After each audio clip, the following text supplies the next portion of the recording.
Ada yang bertanya mengenai senario keadaan di mana berlaku perbezaan dari segi permulaan Ramadan itu, atau boleh kita kata sama juga dari segi sambutan hari raya itu, di mana sekiranya seorang itu dia akan bermusafir dari satu negara ke satu negara yang lain yang ada perbezaan itu. Misal kata di negara A belum lagi berpuasa, belum lagi Ramadan, sedangkan dia akan pergi ke negara B yang akan berpuasa keesokannya. Ataupun kita andaikan dengan hari raya ditetapkan tempat A itu lusa, malam ni tengok anak bulan tak nampak, besok kena genapkan 30 hari, sedangkan dia akan pergi ke negara yang akan sambut hari raya esok. Bagaimana? Adakah pada malam itu dia tidak lagi perlu salat tarawih misalnya, memandangkan dia akan pergi ke negara yang berhari raya esok? Kaedahnya ialah setiap seorang itu perlu bersama dengan masyarakat setempat. Andainya masyarakat setempat berpuasa, kita berpuasa. Andainya masyarakat setempat sudah berhari raya, maka kita berhari raya. Itu kaedahnya. Seperti mana dalam hadis Nabi sallallahu alaihi wasallam, as-shaum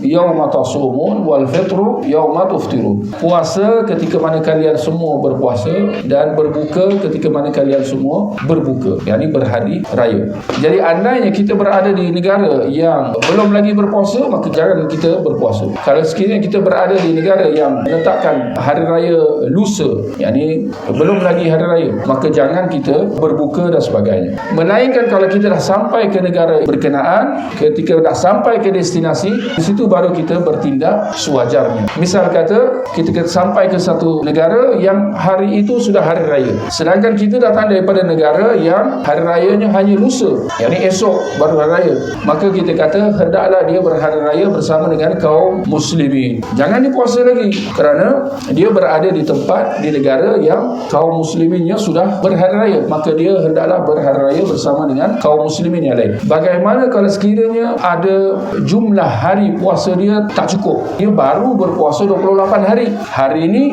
negara di tempat dia berada sudah hari raya, sudah lengkap atau tidak puasa dia tuan-tuan? 28 hari. Kita kata kalau 28 hari tak sempurna lagi, kerana bulan hijrah itu antara 29 atau 30, dia tak boleh kurang, tak boleh lebih. Jadi kalau jumlah hari kita puasa baru 28, kita buat apa? Kita berhari raya bersama kaum muslimin, kemudian kita kena tambah puasa 1 hari sekurang-kurangnya di hari yang lain.